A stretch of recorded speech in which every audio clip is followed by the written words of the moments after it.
These 100-year storms don't happen every 100 years anymore. We're seeing some impacts starting to impact our community. There's enough evidence to know that things have changed, no matter how you want to describe why they've changed. You need to know how to plan, adapt, and come out ahead of it and strong.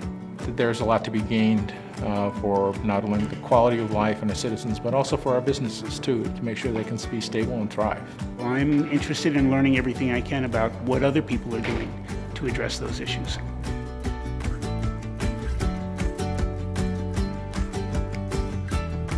Who wants to open this up for questions or comments? My observation of that film were two very contrasting things. One, with a bunch of Navy SEALs in the dunk tank, right, doing their tide feet lunges up and down. Tremendous resilience. Climate change is such an important thing, but it's so difficult sometimes to really make it tangible for folks.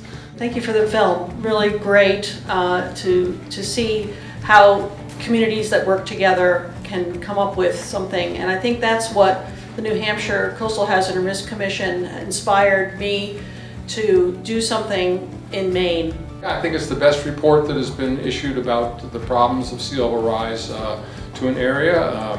Here it is. It focused on the economy, on the built environment, on our natural resources and our cultural heritage. Dover is part of the sea rise study that involved 10 communities in the New Hampshire seacoast. I feel that the town of Rye has been in the forefront for many of years. It's really forcing a change in our thinking as to how we would want to plan for the welfare of our city going forward.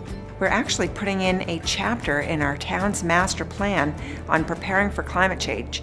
And with that as the main chapter, we're redoing the entire town's master plan. I think that the New Hampshire way has always been that we're going to look to the local solutions, that we're going to see each community knows best what it needs to do.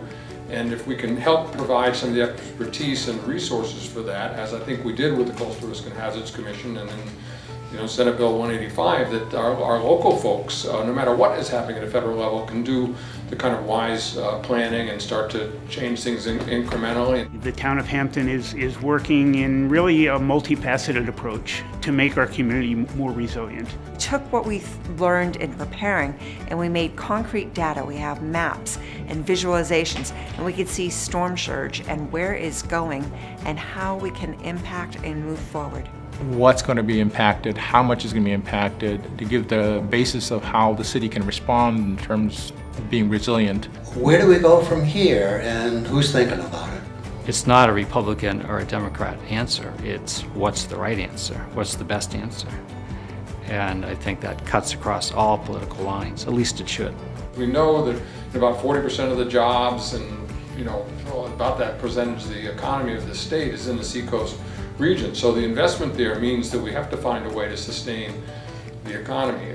Some of these developments, as we're seeing in Florida and Georgia and South Carolina now, if you can't get a 30-year mortgage insured, or you can no longer afford flood insurance, this is going to drive a lot of development decisions as well. As the planning board is looking for the future, in 2018 we're going to try and pass some zoning amendments after we get the master plan adopted for the medium, for the 4-foot storm surge, and for the 4-foot sea level rise, so we can build towards that resilience. One thing we're trying to do is really inspire people to take that proactive action. As one of the retired captains in the film says, the cost of doing nothing is much greater than the cost of doing something. We're only going to address those things by educating people in the communities at the local level and have people really get involved and advocate and educate.